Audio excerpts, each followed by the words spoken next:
ready to participate in giving, you can do that in two ways, electronically or physically. The electronic versions are all there on the screen. You can go to the website or go to the app or text an amount to the number on the screen right there.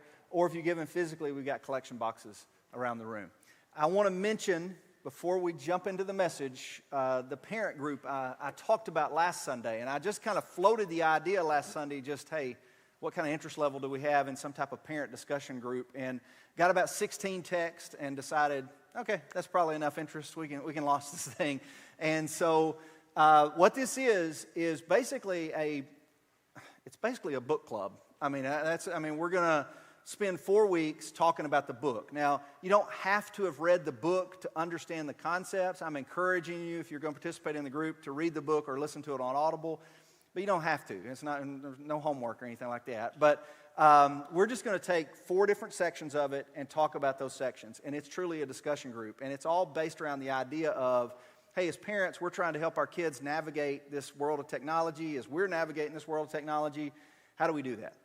And he presents some research, a bunch of stuff that I don't cover in this series. So the stuff about play-based childhood, I'm not covering in this series. The stuff about the unique effects of technology on girls and the unique effects of technology on boys, and then especially the collective action part. Like, what can we do as parents, churches, schools, governments? What can we all do together to kind of create some positive energy, some positive momentum around this thing? So if you're interested in participating in that, you can join. It's an open group on Church Center right now. So if you go to Church Center, if you've got that app, you go to Church Center, you go to groups, type in parent, and it should pull up, and you can hit request to join. Or if you don't have Church Center, you just text parent to that number right there. And what I'll do this afternoon, sometime I'll send you a link, a direct link, so you can join the group. You just text parent to that number. So this is our 4th week of the series. And this whole series was kind of inspired by the book.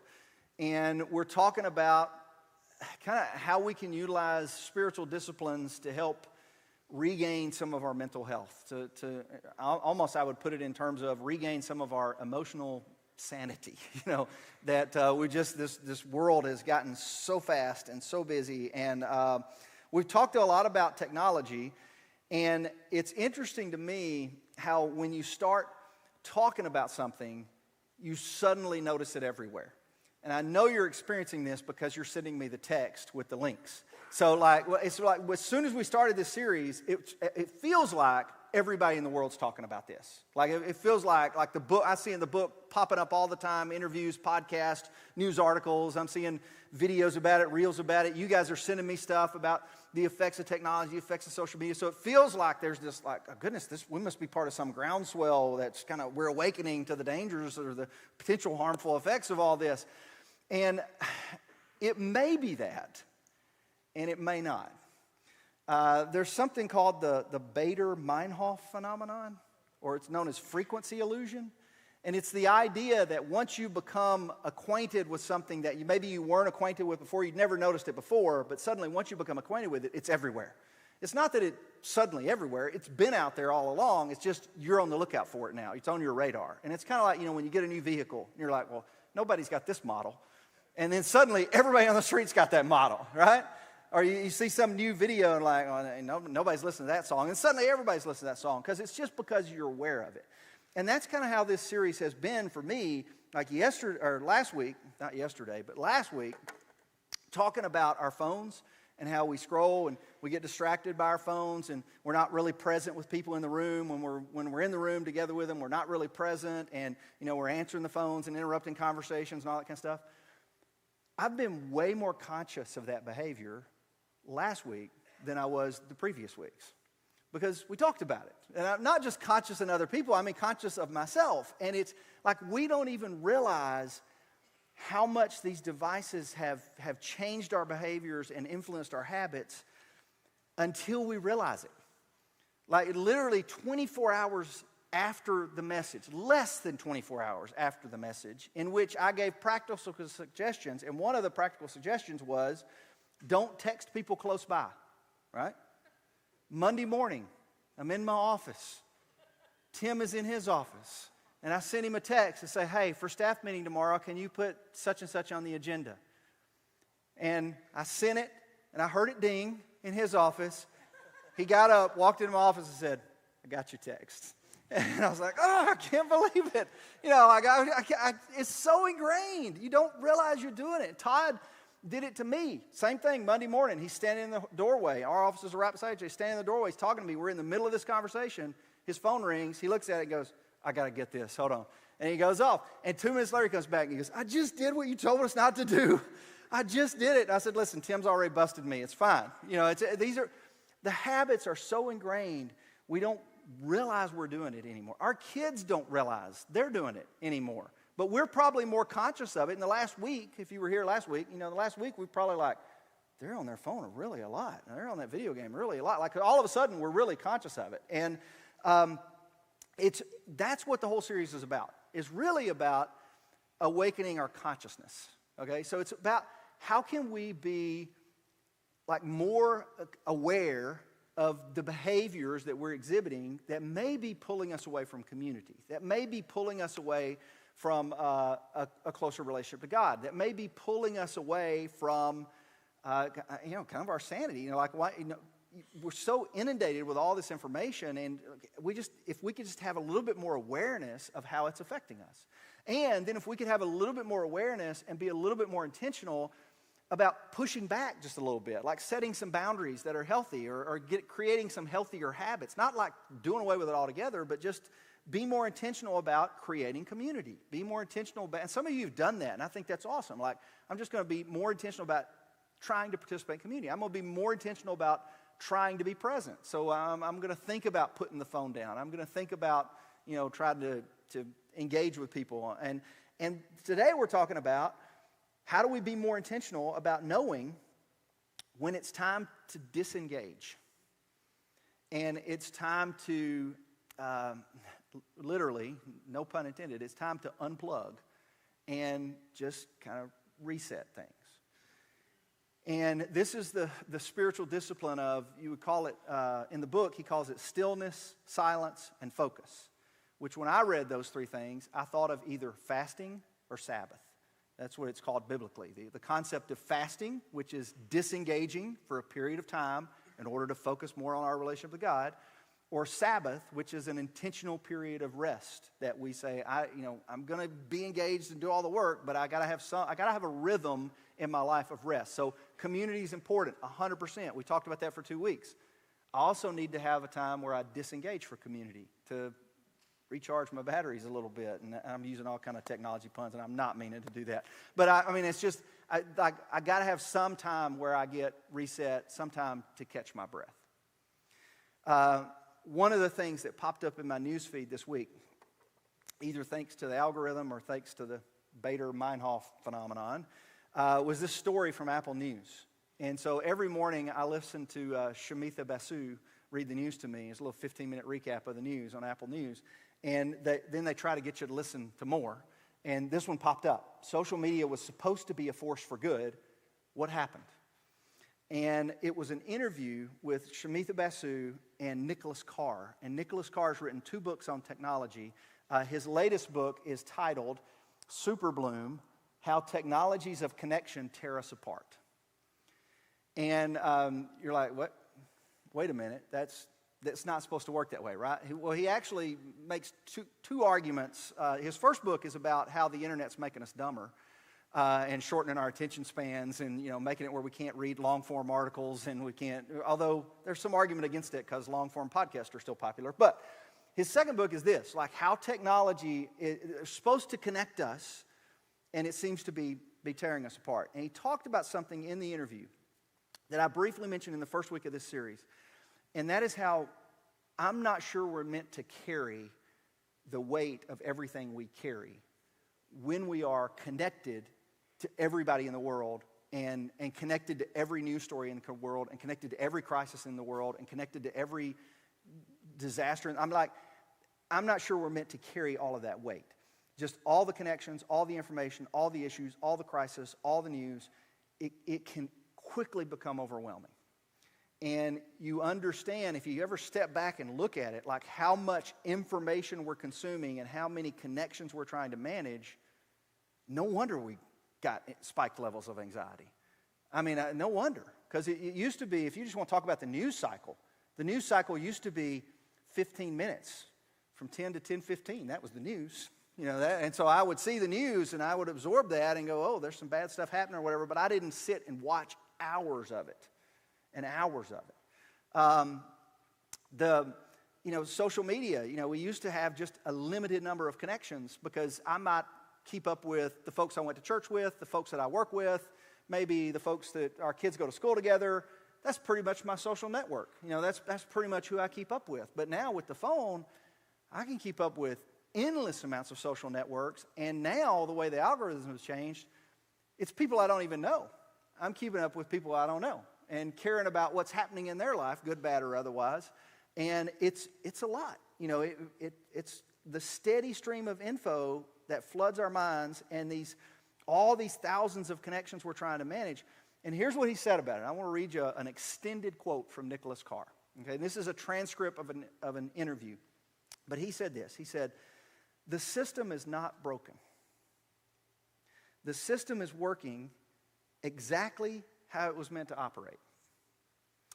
I think when we look at the problems, we tend to immediately blame the tech companies, the algorithms, or the platforms." Now, probably did that week one. You see those stats and you're like, big tech, look at what they're doing to us. The algorithm, look at what it's doing to us. The platform, look at what it's doing to us. He said, I'm not suggesting they aren't to blame, because I think they've done a good job of exploiting the technology.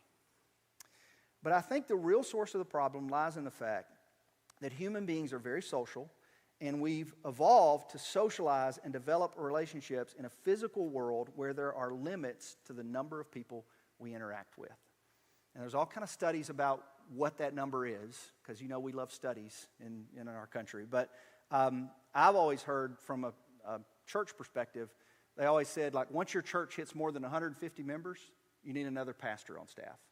Because one pastor could effectively minister to about 150 people, but that's about all one pastor can manage. So if you've got 300, you need two pastors. You can do the math. And I think that's true not just in church context, but in a lot of contexts. Like the number is about 150, and it depends more or less depending on your personality, but we can manage effectively about 150 connections at any one time. And you don't do it now, but pull out your phone at some point and look at how many follows you got and how many friends you got on Facebook and how many people we're trying to keep up with now. And here's what he says. He says, if you think back to 2008, when people went online, they went online through laptops and desktops. And the iPhone had just come out literally a couple months before, and nobody was quite sure what to make of this little thing. And, social media apps didn't exist, and other apps didn't exist. And social media itself was kind of something, we did in the main view, and it was kind of silly. And so at a technological level, around 2010, and this is exactly with Haidt's research, everything changed. And we thought that, once the App Store came out and suddenly there's thousands of apps available to you, everything changed. And he said, we thought getting access to unlimited amounts of information would make us smarter because information's kind of the raw material. But actually, when it comes at us in such a volume where it's constantly interrupting our train of thought, constantly distracting us, instead of making us deeper thinkers, it's actually making us shallower thinkers. And I think something similar is happening when we look at the social effects of social media and the internet. We assume that the more communication we have with other people will mean more understanding of other people. But again, this effect that when you're being overwhelmed with communication or when you communicate too much, you become much more impulsive and judgmental. Sound familiar? You rush to conclusions. Sound familiar? You have hot takes, not only about the news and information, but about other people. And it actually triggers a lot of our worst social qualities rather than our better ones. And he goes on in the article and the interview and says, I'm not sure we're built for this. And he's just talking about the number of things, like the amount of information we're trying to keep up with, the number of connections we're trying to manage, the number of issues we're trying to care about, the number of problems we're trying to solve, the number of things that, everything is calling for our attention. And he's like, I just don't know that we're meant to manage all of that at one time. And it reminded me, the first guy I ever heard talk about this was Carlos Whitaker, who's a Christian author. And I think he's even got a book out about this now. But Carlos Whitaker was the first one I ever heard talk about the weight of trying to keep up with everything on social media. And he was talking about just the weight of trying to keep up with this and trying to care about every single thing in the world. And he says something about how it affects us spiritually. I'll throw this quote up here. And he says, the volume of life is so loud. And he doesn't say sometimes the volume of life is so loud, or occasionally the volume of life is so loud. But he says the volume of life is so loud that we can struggle to hear the voice of God. And I think that for a lot of us, that sounds about right. It's like it's just coming at us so fast and furious, like I don't even know what silence sounds like. And I don't even know what it feels like. And it's certainly like it's struggled to hear what God desires for me in this time, because I just, like the verse from, the Psalm, be still and know that I'm God. Well, I can't know who God is because I can't be still, and I can't be still because it's just coming at me so fast. I mean, I don't know how to turn it off. I don't know how to stop all of the noise, and it's taken up all of this energy and attention, and somehow I have to figure out how to find balance. And I think community is one of those ways. Like, we do find balance in real community when we actually put the phone away for a little while and actually have dinner with somebody, or even get together and watch a ball game like a lot of you are going to do tonight. But to actually be present in that community when we're in that community. But another way that we find that balance is through this practice of stillness, silence, and focus. And I want to show you an example from Jesus, and then we're going to make a practical application. So Mark chapter 1, verse 21. I've talked about this several times because I think this is another pastor pointed this out to me years ago, and it's stuck with me. But I think it's a very practical and applicable thing that Jesus does that, Mark's just describing basically his first day of ministry. And he says he went to Capernaum, and when the Sabbath came, he went to the synagogue and he began to teach. And so then Mark begins explaining, as you go throughout the rest of that chapter, like, here's what happened. Jesus was in the synagogue teaching, and all of these people were coming, and they were amazed because he was teaching as one who had authority. And so there was an impure spirit that day that confronted him. I don't know what that looked like, but there was some type of impure spirit that confronted Jesus, and Jesus cast out the demon. And then after the synagogue, he went over to the house of Simon and Andrew. Simon's mother-in-law was sick. Jesus healed Simon's mother-in-law. And then Mark says this, verse 32. He says, that evening, after sunset, which theoretically I would think is the time in which he's gone to Simon and Andrew's house to rest, because he's been teaching in the synagogue, he's been casting out demons, he's been healing the sick. That evening, the people brought to Jesus all the sick and demon-possessed. The whole town gathered at the door. And Jesus healed many who had various diseases. He also drove out many demons, but he would not let the demons speak because they knew who he was. So you can visualize what I believe, because if Jesus was fully human, then he experienced all the human emotions. And if you've had a really busy day, if you've been with people all day, if you've been dealing with some heavy stuff all day, you know how it not only mentally wears you out, but it physically wears you out. Like, you can have conversations that not only mentally wear you out, they physically wear you out. It's just like you're just exhausted, at the end of the day, like, I'm just, and so I could imagine that Jesus is tired at the end of this day. He's been dealing with all these interactions, dealing with all these people, and at sunset, the whole town shows up at the door. And Jesus ministers to them and heals them of various diseases and casts out demons. And this is what he does next. So this is Mark telling the story, and this is the very next verse. This is verse 35. It says, very early in the morning, so the next day, while it was still dark, Jesus got up, left the house, and went off to a solitary place where he prayed. Simon and his companions went to look for him, and when they found him, they exclaimed, everyone's looking for you. Well, come on, you got to go. And he did go with them. But what you notice is the action. In response to the chaos, which Jesus met the chaos in the moment, and sometimes you got to meet the chaos in the moment, but his response after that was to get off by himself and take a break. To withdraw by himself in silence, I cannot speak this morning, solitude, and just connect with God. And I read that and think, if the Son of God needed to do that, if he got tired managing all the interactions and knew that there were times that he needed to get away and unplug and be quiet for a while, what makes us think that we can manage it all without doing the same thing? And this is apparently his habit. Luke says this in his gospel. He says, Jesus often withdrew to lonely places and prayed. I mean, you think of his ministry and all the people asking for his time and all the people asking for his attention and all the people asking for his care, and he still found time to get off and reset, to pray, to reconnect with God. And so here's the practical application of this. Okay, so we take the example of Jesus, and we're followers of Jesus, so we want to follow after the example of Jesus. And we see that Jesus often did this. We live in a society that makes it increasingly difficult to do this. It was difficult even in Jesus' day because, I mean, come on, they found him and said, come on, you got to go. So it was difficult even then. But it's increasingly difficult in our day because even when we're alone, we're not alone. Because we're always connected and we're always available, even when we're alone. And so here's my practical application of this. It's only one.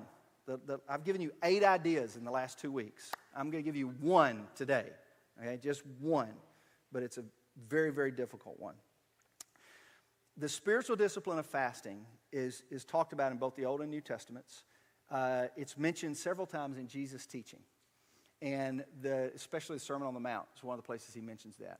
But fasting is the practice of abstaining from food for a period of time in order to focus on your relationship with God, or abstaining from certain types of food for a period of time in order to focus more on prayer and worship and your relationship with God. And Jesus in the Sermon on the Mount, he says when you fast, not if you fast, not you might think about fasting, not if you decide to fast, but like when you fast. So assuming that you're going to fast, you're going to take time to focus more on your connection with God. And so the idea is just simply that you give up something for a period of time in order to draw closer to God. And you're quiet because you know where I'm going. Okay? Like you're way ahead of me. You're way out in front of me right now. Like, can you think of anything in your life that you might need to give up for a period of time in order to focus more on your relationship with God? It's either in your pocket or your purse right now.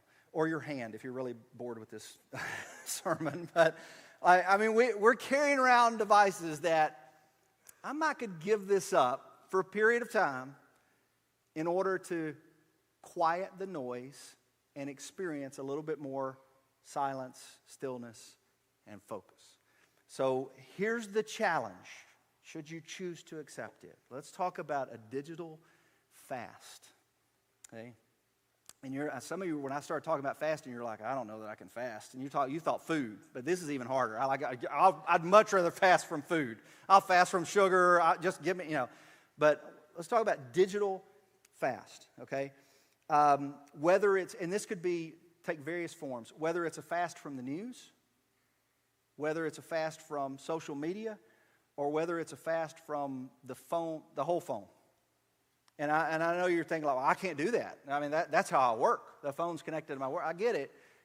We'll talk as we'll give some of the rules here. It doesn't have to be the whole day. It doesn't have to be the whole month. Or whatever. But just kind of think through what that would need to be for you. What is it that raises your anxiety level? And it may not be on your phone. It may be. Fox News could apply here. CNN could apply here. MSNBC could apply here. Whatever it is you watch.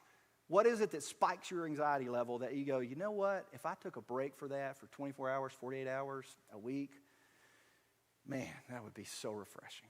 So it may be the news app, maybe news you want to fast from. It may be social media you want to fast from.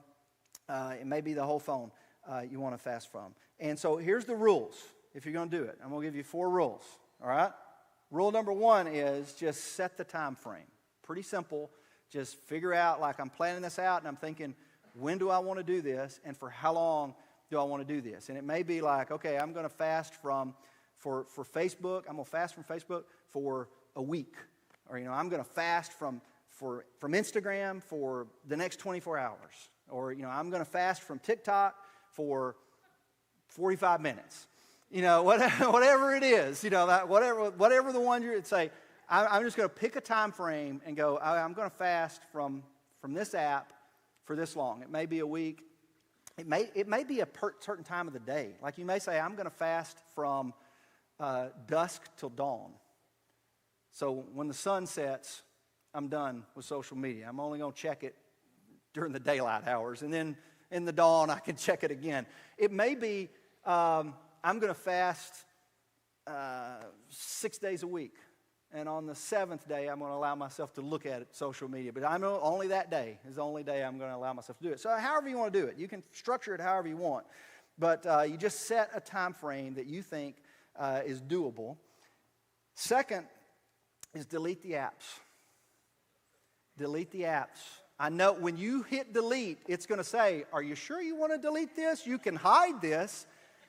Don't fall for that trap, because if you hide it, it's just an extra couple of clicks over to find it. Okay? It's just super easy. Trust me, I'm speaking from experience here. Delete the app. If you're fasting from social media, delete all the social media apps. They're not going anywhere. They're still going to be there. You might even can still check them online on the desktop. But when you are done with the fast, you can re-download them if you want to do that. But I promise, or if you're deleting, news, just delete the news apps. Just get rid of them altogether for the period of time that you're fasting. Number 3, please listen here. Don't tell anybody that you're doing it. This is the hardest part. Don't post about it. Hey, for the next week, I'm going to be fasting from social media. So if you need to get a hold of me, please. They know how to get a hold of you. They don't need to know that. They don't need to like, so proud of you. You're so spiritual. I wish I was doing the same thing. Jesus said something about this very thing. All right? Jesus said, when you fast, be humble and quiet about it. So don't tell anybody. They know how to get a hold of you. And I promise you, the comment that they left on the last post that you did 2 days ago will still be there 7 days later after your fast is over. And you won't have missed anything. All right? So just quiet and humble about it. And then here's the fourth one. They get harder as we progress. Thoughtfully re-engage. Here's what I think will happen when you do this. What I think will happen is the first day you do it, it's going to be like, this is hard. What am I supposed to do with my time? What do I do while I'm waiting? What do I do when I'm bored? It's just going to be difficult. But the more you do it, you start going, it moves from this is hard to this is really refreshing. And when somebody goes, hey, did you see what they were saying on iHeart Columbia? And you go, nope, I did not see that. Well, let me tell you about it. Nope, I don't want to hear about it. I don't. There's just only so much things I can care about. No, I don't. It starts to become refreshing, and you start to like it. But then as soon as it's over, you go back into all the same old habits as before. So what I'm saying, thoughtfully re-engage, is whatever period of time you're fasting, when you decide to come back different. So when you decide to come back, you may decide, I don't actually need all of these apps. I can do this a little differently. I can clean up my news feed a little bit. I don't actually need all of this. I can mute some channels, and I can mute some people, and I don't actually need to keep up with all of this. Or I don't actually need these notifications. But you just go thoughtfully re-engage how you come back, not just jumping right in with both feet, because you know how it is when you diet from food and you starve yourself, and then you end up gaining more weight on the return trip. After you've starved yourself, you're so hungry for food, you end up gaining. That's kind of, be careful with that with the digital fast. So I know when I come back in, I'm going to come back in just a little bit different, and think about what thoughtful re-engagement looks like. So there it is. That's the rules. Whoops, I went back to it. The digital fast. Give it a shot. And I want to say this to the parents. You try it first before you tell your kids they're going to do it. Because I know the parents are sitting there thinking right now, my kids need this, and I'm going to tell them they're taking a digital fast. No, you do it first before you fix the kids. You do it, and then see how you like yourself better, and then fix the kids or encourage the kids. And we'll talk about that in the parent discussion group. Anyway, let me say a word of prayer because it's time to wrap up, and just A couple announcements will be dismissed. Let's pray. Father, I'm thankful for the example of Jesus. And the fact that he's fully God and fully human is amazing for us to think about, that we have someone who understands everything we go through, because Jesus went through everything we go through. He went through it without sin, but he understands the struggle, the human struggle. And so I'm thankful that we have his example, and I pray as disciples of his we could follow his example, even though it's difficult to do, and it takes some discipline to do that. But I pray that we could follow his example and could help ourselves and our families create some healthier habits around these things. And so just be with us this week as we try to do those things. And it's in the name of your son, Jesus, pray these things. Amen. All right, a couple things real